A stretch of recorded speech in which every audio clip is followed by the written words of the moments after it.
today, which was our stance now on Iran has dramatically changed yet again. Just a few months ago under Bush, no talks ever. It had always been that way since 1979. Then President Obama said, well, let's talk with some conditions.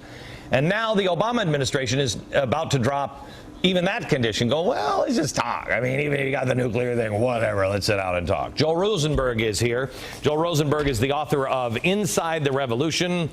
Joel, I don't even know where to start with this one, other than, I guess, maybe with an interview that I did with Benjamin Netanyahu about 2 years ago, and I said, you guys are being set up.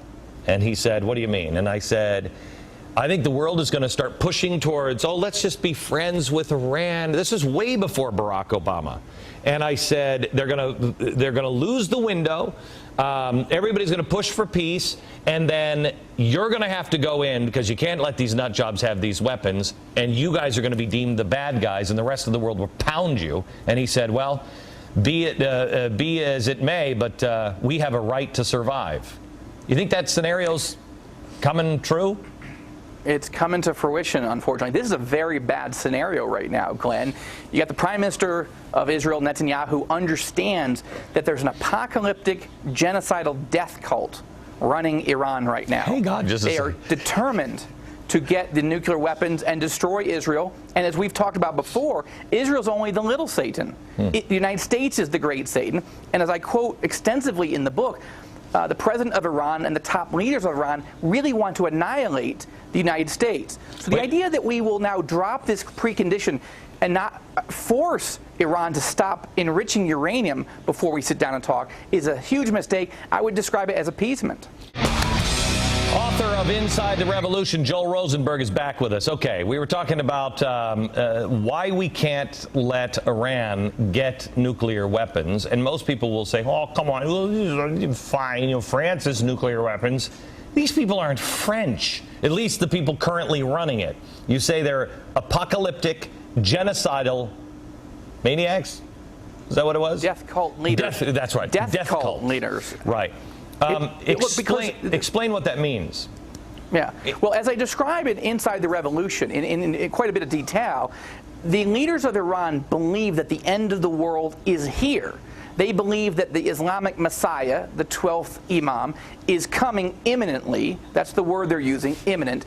And they believe that their mission in life is to hasten or speed up the coming of the Islamic Messiah by destroying Judeo-Christian civilization as we know it. So if I may put this in Christian terms, if you're somebody who believes in end times prophecy, you know that Jesus is coming and the 7-year tribulation and everything else, and you'd be like, you know what, I think we can get this done in 2.5 years if we can make this happen. We'll just hurry up and make things chaotic.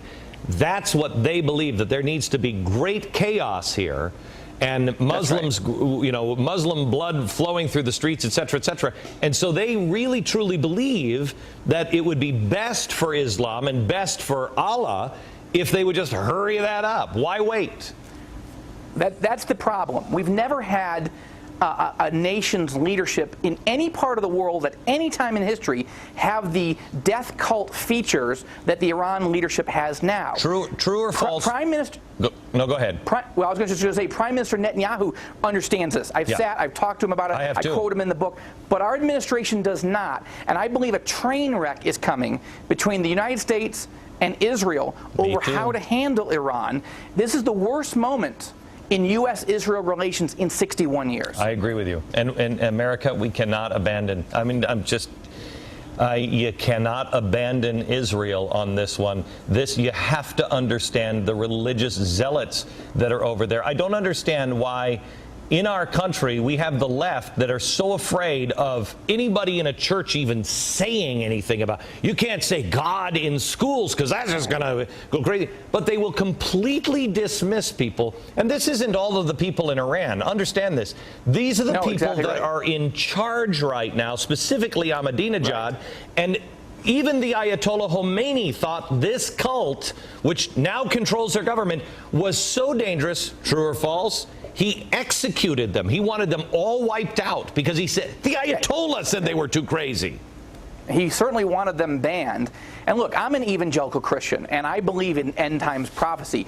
But Jesus' end times prophecy is that we're supposed to go out and share the gospel and try to save tens of millions of people, whereas apocalyptic Shia Muslim eschatology or end times theology says to kill all the Jews and Christians or convert them to Islam.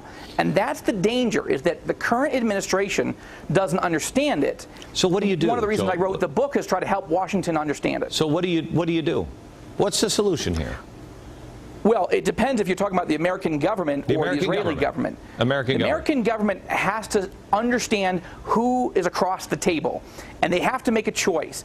The top experts believe Iran will have nuclear weapons within a year, year and a half tops. So, faster. If you're going to talk to them, you better understand who you're dealing with. But personally, I believe we're out of time. And I believe North Korea is the evidence. We've been talking to North Korea in six-party talks for 10 years. And where are we? They have their first nuclear weapon tested. They have an intercontinental ballistic missile that they've tested. 15 Iranian military advisors were at that launch last weekend. And now they're restarting their nuclear arms program. When you're talking to genocidal maniacs, talking won't work. And unfortunately, we are headed into war with Iran. Either the United States will launch it to protect Western civilization, or Israel will. Israel will. Unless there's an act of God, there's a crisis coming of biblical proportions. Okay, Joel, you don't have to end it that way. Jeez, for the love of... It's not... Smile, lollipop, hey, everything's going to be great. Joel, thanks a lot. We'll talk again.